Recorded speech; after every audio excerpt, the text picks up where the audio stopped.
Bismillahirrahmanirrahim. Assalamualaikum warahmatullahi wabarakatuh. Sebelumnya saya ucapkan terima kasih yang sebesar-besarnya kepada Bapak, Ibu, pembimbing dan penguji saya yang selama ini telah memberikan ilmunya, memberikan pencerahan kepada saya sampai saat ini berkenan berpartisipasi dalam ujian tesis saya yang berjudul Penyidikan Kembali Perkara Tindak Pidana Korupsi yang telah dihentikan penyidikannya oleh Kejaksaan berdasarkan ditemukannya alat bukti baru. Berdasarkan pasal 82 ayat 3 huruf B KUHP menyebutkan dalam hal putusan menetapkan bahwa suatu penghentian penyidikan atau penuntutan tidak sah, maka penyidikan dan penuntutan wajib dilanjutkan. Problem hukum yang juga penulis temui adalah perbedaan pendapat di antara para ahli hukum yang sebagian berpendapat bahwa apabila tidak ada putusan prapit mengenai tidak sahnya suatu penghentian penyidikan, maka sudah bersifat final. Namun sebagian lain berpendapat bahwa penyidikan dapat dibuka kembali apabila ditemukannya alat bukti baru. Ada 3 contoh perkara tindak pidana korupsi yang penulis teliti. Yang pertama, perkara atas nama Bapak Haji Muhammad Soeharto yang pada saat itu Jaksa Agung Bapak Marzuki Darusman melakukan pencabutan SP3 dan melakukan penyidikan kembali. Yang kedua, perkara Bapak Tengku Fadil Ja'far selaku KPA di Dinas Pendidikan Kabupaten Pelalawan yang penyidikannya memakan waktu 8 tahun sehingga menurut pendapat para ahli sudah memenuhi penghentian penyidikan secara material. Yang ketiga, perkara Ibu Tengku Kumala Hanum yang pada saat itu menjabat sebagai PLT Kepala BKPMD Kabupaten Pelalawan yang menurut penulis tergolong jenis perkara tindak pidana korupsi yang sangat sederhana, namun memakan waktu penyidikan yang lama, sehingga terdapat kekosongan atau kevakuman progres kecukupan alat bukti. Nah, dari 3 contoh kasus tersebut, ditambah dengan perbedaan pendapat atau tafsir dari para ahli hukum, maka penulis memilih untuk melakukan penelitian tesis yang berjudul Penyidikan Kembali Perkara Tindak Pidana Korupsi yang telah dihentikan penyidikannya oleh Kejaksaan berdasarkan ditemukannya alat bukti baru. Nah, berdasarkan uraian umum tadi, maka penulis merumuskan 2 hal. Yang pertama, bagaimana pengaturan atau mekanisme penyidikan kembali menurut peraturan perundang-undangan. Yang kedua, bagaimana konsep ideal yang diperlukan dalam penyidikan kembali perkara tindak pidana korupsi yang telah dihentikan penyidikannya oleh Kejaksaan berdasarkan alat bukti baru. Adapun tujuan dari penelitian ini diantaranya, yang pertama untuk mengetahui dan memahami bagaimana pengaturan mengenai penyidikan kembali. Yang kedua untuk mengetahui dan memahami bagaimana prosedur dan mekanisme penyidikan kembali berdasarkan ditemukannya alat bukti baru. Yang ketiga untuk memahami konsep ideal apa saja yang diperlukan dalam melakukan penyidikan kembali berdasarkan ditemukannya alat bukti baru. Nah, sedangkan kegunaannya dapat kita bagi menjadi 2. Pertama, kegunaan teori penelitian ini yaitu memberikan penjelasan mengenai proses penyidikan kembali, serta memberi tambahan di kepustakaan terkait penyidikan kembali. Nah, untuk kegunaan praktis dapat memberikan masukan bagi penegak hukum maupun masyarakat luas mengenai pemahaman bahwa terhadap perkara yang pernah dihentikan penyidikannya dapat dilakukan penyidikan kembali berdasarkan ditemukannya alat bukti baru.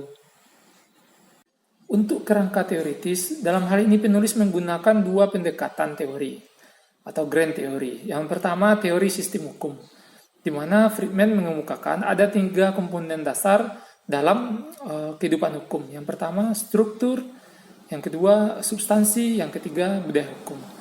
Di mana dalam hal ini penulis lebih fokus kepada substansi, yaitu aturan yang mengatur terkait mengenai penyidikan tindak pidana korupsi.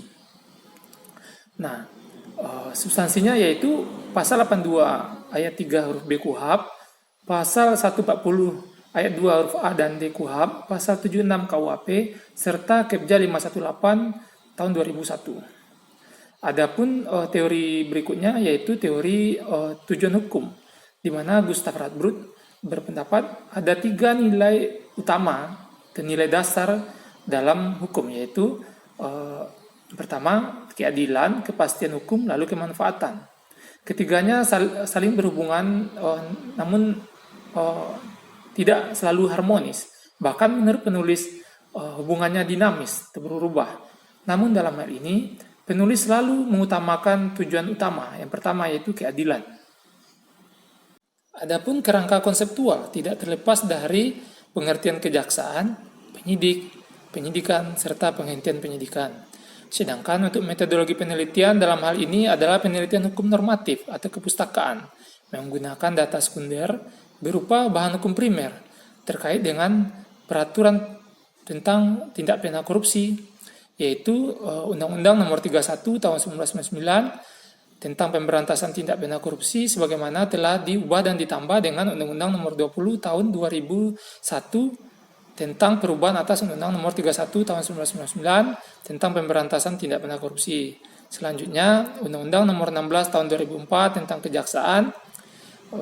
Selanjutnya, Pasal 82 Ayat 3 huruf B KUHP, Pasal 140 Ayat 2 huruf A dan D KUHP, Pasal 76 KUHP, serta Kepja 518 Tahun 2001. Adapun metode atau teknik dari pengumpulan data yaitu menggunakan metode kajian kepustakaan.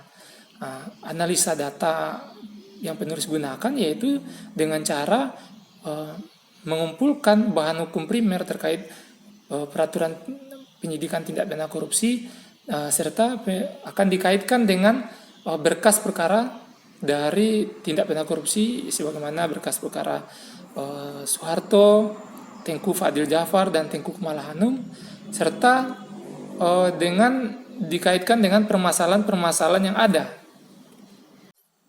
Untuk bab 2, tinjauan pustaka terdiri dari 2 poin. Yang pertama, tugas pokok, fungsi, dan kewenangan kejaksaan dalam sistem peradilan pidana. Terdiri juga dari kedudukan kejaksaan dalam subsistem peradilan pidana, tugas pokok, fungsi, dan kewenangan kejaksaan sebelum berlakunya KUHP, tugas pokok, fungsi, dan kewenangan kejaksaan setelah berlakunya KUHP. Yang kedua, kewenangan kejaksaan sebagai penyidik tindak pidana korupsi. Untuk bab 3, penelitian dan pembahasan terdiri dari 2 poin utama. Yang pertama, pengaturan dan mekanisme penyidikan kembali perkara tindak pidana korupsi berdasarkan ditemukannya alat bukti baru. Terdiri dari poin-poin pengaturan penyidikan kembali, penyelidik dan kewenangan penyelidikan, penyidik dan kewenangan menurut KUHP, pengaturan penghentian penyidikan yang diatur dalam undang-undang, pengaturan penghentian penyidikan di luar undang-undang, mekanisme melakukan penyidikan kembali perkara yang telah dihentikan penyidikannya, serta proses penyidikan menurut KUHP. Nah, poin yang kedua, konsep ideal apa saja yang dibutuhkan dalam melakukan penyidikan tindak pidana korupsi yang telah dihentikan penyidikannya berdasarkan ditemukannya alat bukti baru. Bab 4, kesimpulan dan saran.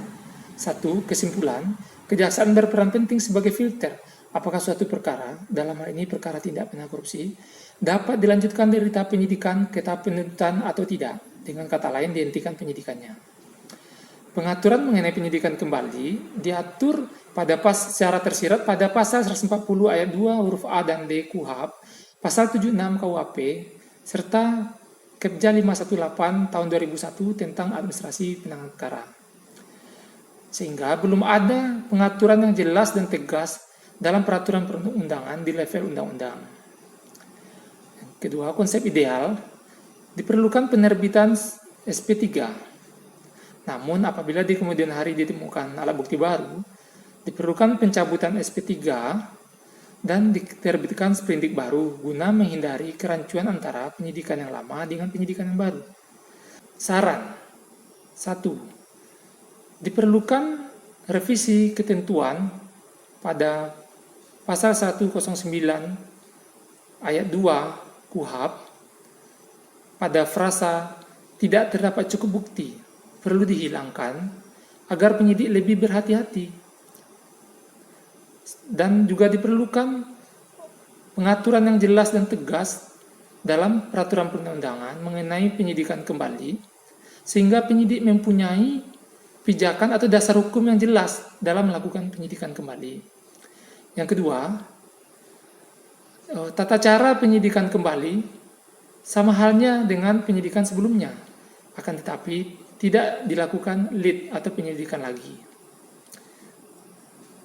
Terima kasih. Wassalamualaikum warahmatullahi wabarakatuh.